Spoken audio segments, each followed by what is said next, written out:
তবে ক্যাপসিকামের যে খরচ একটা চারা একটা কাঠি এই, আর মালচিং ছাড়া তো ক্যাপসিকাম হয় না। মালচিং ছাড়া আমি লাগাইছি কিন্তু কিছুই হয়নি। আমাদের এলাকায় নতুন একটা ফসল এসেছে তার ক্যাপসিকাম। তো মোটামুটি ফসলটা আলহামদুলিল্লাহ যথেষ্ট পরিমাণ ভালো হয়েছে, তো অল্প খরচে।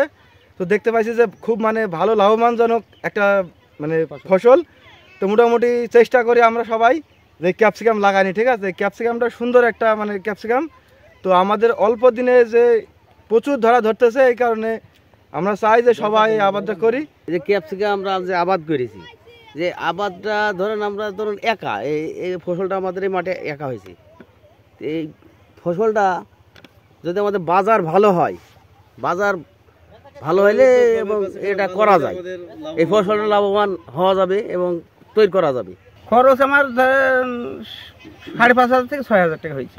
সব বেচলে কত টাকা হবে? আমার উঠেছে চালান উঠেছে 6,500 হয়েছে, খরচ উঠেছে। কিন্তু এখন যা বিক্রি হবে তা আমার মোটামুটি যদি 100 টাকাও করি বা অ্যাভারেজ নিয়ে যাই, তাও এখন আমার ভালোই হবে, এখন 10-15,000 টাকা হবে।